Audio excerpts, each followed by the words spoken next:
नमस्कार। अभी तक मैंने आपको केतु के बारे में पहले भाव से लेकर छठवें भाव तक के बारे में जानकारी दी है। आज हम उससे आगे के भावों के बारे में देखते हैं।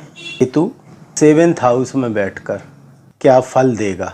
यदि आप लोग अपनी जन्म कुंडली निकालें और देखें क्या 7th हाउस में केतु बैठा है। यदि 7th हाउस में केतु बैठा है तो जो मैं आपको बताने जा रहा हूँ वह चीज़ें 100% सत्य हैं। कोई भी लग्न हो, कोई भी राशि हो, आपको उसको नहीं देखना है, आपको सिर्फ भाव देखना है। क्या 7th हाउस में केतु बैठा है। यदि 7th हाउस में केतु बैठा है तो स्वाद, कुकिंग और मैनेजमेंट का मास्टरमाइंड ऐसा व्यक्ति होगा। नीतिगत नियमों से चलने वाला ऐसा व्यक्ति होगा। इस व्यक्ति को जो भी धोखा देने आएगा या इसके साथ छल करने आएगा, वह जब छल करके या धोखा देकर चला जाएगा तो उसे पता पड़ेगा कि वह तो धोखा देने उस व्यक्ति को गया था, लेकिन छला खुद गया, धोखा खुद खा गया। ऐसा होगा यदि 7th हाउस में केतु बैठा है। गुप्त रोग, यौन रोग से पीड़ित होगा। यदि महिला की कुंडली में 7th हाउस में केतु है तो गर्भधारण बहुत मुश्किल से होगा। 7th भाव में केतु यदि बैठा है तो गर्दन में हर 15 दिन, 10 दिन, 20 दिन में गर्दन में मोच, गर्दन में अकड़न, ऐसी संभावना बनती रहेगी। 7th हाउस में केतु 100% ऐसे व्यक्ति गोद जाते हैं या 2 घरों का सुख भोगते हैं। बुध यदि केतु को देखे तो बुआ गोद ले ले। आप देखना यहाँ कि बुध यदि केतु को देख रहा है तो बुआ गोद ले लेगी। मंगल यदि केतु को देखे तो मामा गोद ले ले। मंगल, राहु, केतु, इन तीनों को यदि गुरु कहीं भी बैठकर दृष्टि डालता है तो ताऊ गोद ले ले। ऐसे योग बनेंगे। कोई भी संकट ऐसे व्यक्तियों के ऊपर यदि आएगा तो उस संकट की घड़ी में यह ज़बरदस्त सफलता हासिल करेंगे। आइडिया और एक्शन तो दोनों होंगे इनके पास, परंतु बौद्धिक क्षमता और विवेकहीन कार्यों से वह आइडिया इनके बेकार हो जाएंगे और सफलता इनसे दूर चली जाएगी। 7th भाव में बैठा केतु चुंबकीय आकर्षण देता है। चेहरे से देगा, शरीर से देगा या एटीट्यूड से देगा। यह भीड़ को खींचने की क्षमता रखते हैं। 7th हाउस में बैठा हुआ केतु एकांकी जीवन देता है। अकेलापन इन लोगों को बहुत भाता है। मेल जोल या सांस्कृतिक कार्यक्रमों में या परंपरा अनुसार रहना इन लोगों को असफलता की ओर ले जाता है या इन लोगों को पसंद नहीं आता। यदि धुएं से किसी प्रकार इनका संबंध बन जाए तो जीत इनकी पक्की है। जैसे सिगरेट है, व्यापार कर लें, कोयले का व्यापार कर लें, कंस्ट्रक्शन का व्यापार कर लें, जहाँ धुआं उड़ता है तो इनकी सफलता निश्चित है। हम लोगों ने अक्सर देखा है समाचारों में, टीवी में कि पति पत्नी की और या पत्नी पति की हत्या तक कर देते हैं। तो यह 7th हाउस का केतु ही यह चीज़ें कराता है। कब कराता है? जब केतु के ऊपर किसी भी ग्रह की दृष्टि ना हो। क्योंकि मैंने अपने पिछले वीडियो में आप देखें केतु के बारे में विस्तृत जानकारी दी है कि केतु के पास दिमाग नहीं होता, दिल होता है। बस वो एक ही दिशा में कार्य करता है। परंतु यदि इसके विपरीत केतु पर गुरु, चंद्र, बुध या शुक्र की दृष्टि पड़ जाए तो ऐसे पति पत्नी एक दूसरे से बहुत प्यार और मेल जोल से रहते हैं। अब हम देखते हैं 8वें भाव में यदि केतु बैठा हुआ है। जिस भी जातक की कुंडली में 8वें भाव में केतु बैठा हुआ है, लग्न आपको नहीं देखना, कोई भी लग्न हो, बस आपको इतना देखना है कि 8th भाव में क्या केतु बैठा हुआ है। यदि 8th भाव में केतु बैठा है तो ऐसा व्यक्ति बचपन में ज़्यादा मीठा खाएगा और बीमार हो जाएगा। उसके बाद मध्य आयु जब आएगी तो तीखा ज़्यादा खाना चालू कर देगा और तीखा खाएगा तो बवासीर, गुदा के रोग, प्रमेह, यौन रोग, मूत्र रोग, कमर से नीचे का शरीर कमज़ोर कर देगा। अष्टम भाव का केतु, कमर से ऊपर का शरीर ऐसे व्यक्तियों का बलिष्ठ रहता है, कमर से नीचे का शरीर ऐसे व्यक्तियों का कमज़ोर रहता है और कमर से नीचे ही इन लोगों को रोग होते हैं। अष्टम भाव में जिनका केतु है, ऐसे व्यक्तियों को ज्योतिष और अध्यात्म में रुचि होती है। इन लोगों की सिक्स्थ सेंस शानदार होती है।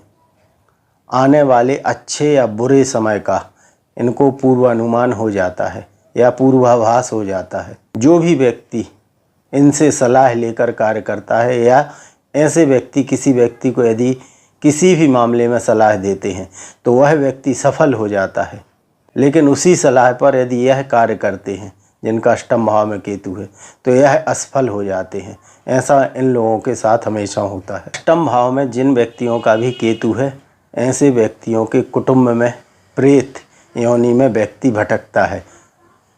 देखें आप, या तो किसी की अकाल मृत्यु हुई होगी या कोई अपूर्ण इच्छा रख कर व्यक्ति चला गया होगा, तो वह प्रेत योनि में आकर उस कुटुंब के आसपास ही भटकता रहता है। अष्टम भाव वाले केतु वाले जातक जब भी अपना दुख या दुखड़ा किसी व्यक्ति को सुनाते हैं और यह सोचकर सुनाते हैं कि दुख सुनाने से हल्का हो जाता है, लेकिन इन लोगों के साथ उल्टा होता है। अष्टम भाव में जिनका केतु है, यदि वह अपना दुख किसी को सुनाते हैं, किसी से शेयर करते हैं, तो उनका दुख और दोगुना चौगुना और बढ़ जाता है। तो इस बात से इन व्यक्तियों को बचना चाहिए। अष्टम भाव में यदि केतु बैठा है और यदि ऐसे केतु को गुरु की पूर्ण दृष्टि प्राप्त हो जाए तो ऐसे व्यक्तियों को गड़ा हुआ धन, गड़ा हुआ खजाना प्राप्त होता है, या ऐसे व्यक्तियों को किसी की जायदाद वारिस के रूप में प्राप्त हो जाती है। परंतु केतु पर गुरु की 100% दृष्टि होना चाहिए। अष्टम भाव वाले केतु वाले जातक भविष्य की चिंता और डिप्रेशन से अपने आप को दूर नहीं कर पाते। यदि यह भविष्य की चिंता और डिप्रेशन से अपने आप को दूर कर लें तो हमेशा जीवन में सफल रहेंगे। अष्टम भाव वाले केतु वाले जातकों में एक चीज़ और पाई जाती है, आत्महत्या की प्रवृत्ति, सुसाइडल थॉट, मतलब सोचते रहते हैं। अष्टम भाव में जिन व्यक्तियों का केतु है, उनकी गर्दन की सर्जरी या गर्दन में कोई भी प्रकार की बीमारी जरूर होती है। तो ये तो रहा अष्टम भाव वाले केतुओं का फल। अब देखते हैं जिनका नवम भाव या 9th हाउस में केतु बैठा है, उनको यहाँ बैठकर क्या क्या फल केतु द्वारा प्रदान किए जाते हैं। ऐसा जातक या तो अबार्शन के बाद पैदा होने वाला बच्चा रहता है या इस बच्चे के पैदा होने के बाद अबार्शन होता है। ऐसा व्यक्ति जितनी लंबी यात्रा करेगा उतना भाग्योदय होगा, जितनी तीर्थ यात्रा करेगा उतना भाग्योदय होगा, जितना अपने माता पिता, भाई बहन, गुरु मित्र इनका सम्मान करेगा उसका उतना भाग्योदय होगा। परंतु वास्तविकता यह है कि नवम हाउस में बैठा केतु यही सब नहीं करने देता और भाग्य बंध जाता है। तो यदि इन जातकों को परेशानी अपने जीवन में आ रही है तो अपने माता पिता, भाई बहन, गुरु मित्र इनका सम्मान करना चाहिए, जिससे नवम भाव में बैठा केतु अच्छे फल प्रदान करने लगे। नवम भाव में बैठे केतु वाला जातक कल्पना शक्ति से दुनिया जीत सकता है। नवम भाव में जिनका केतु है, कम्युनिकेशन में सबसे ज़्यादा समस्या इन लोगों को आती है। ऐसे ही जातकों का मोबाइल, लैपटॉप, कंप्यूटर सबसे ज़्यादा खराब होते हैं। 9th हाउस में जिनका केतु है, नवम भाव धर्म का भाव कहलाता है। तो नवम भाव में जिनका केतु बैठा है, ऐसे जातकों का घर कितना भी बड़ा हो परंतु इनका कमरा हमेशा पूजा घर के पास या रसोई घर के पास ही मिलेगा। और एक चीज़, नवम हाउस में बैठा हुआ केतु जिनका भी है, इनको रात्रि 3 से 6 के बीच में इनकी नींद अवश्य खुलेगी। यह बेचैन हो जाएंगे, व्याकुल हो जाएंगे और उठकर पानी ज़रूर पिएंगे। भले ही आलस के कारण किसी दूसरे से पानी मंगा लें, लेकिन पानी पीकर ही सोएंगे। नवम हाउस में जिनका केतु बैठा है, ऐसे जातक यदि अपनी कोई भी, चाहे व्यापार की योजना हो, चाहे नौकरी की योजना हो, चाहे पढ़ाई की योजना हो कि कैसे पढ़ाई करनी, यदि इन सब चीज़ों को रात्रि में बनाएं, मेरे कहने का अर्थ है कि नवम हाउस में जिनका केतु बैठा है, यदि यह अपनी योजनाएं रात्रि में बनाते हैं तो हमेशा सफल रहेंगे। दिन में जो भी योजनाएं ये लोग बनाएंगे वहाँ असफलता हासिल होगी। नवम हाउस में जिन जातकों का केतु बैठा हुआ है, जब यह छोटी यात्रा करेंगे, 2 किलोमीटर से 50 किलोमीटर के बीच की यात्रा, तो ऐसी यात्रा में इनको हमेशा कष्ट होगा, इनका सामान गुम होगा, समय पर नहीं पहुंच पाएंगे। आप देख लें, मैंने आपको जो केतु के फल बताए हैं वैसे वैसे 100% सत्य होंगे। तो ये तो रहा सप्तम हाउस से लगाकर 9th हाउस तक केतु बैठा है तो उसका क्या प्रभाव होगा। यदि आप लोगों ने अभी तक मेरा चैनल सब्सक्राइब नहीं किया है तो सब्सक्राइब कर लें, बेल आइकन दबाएं, ज़्यादा से ज़्यादा शेयर करें जिससे और लोग भी इसका लाभ प्राप्त कर सकें।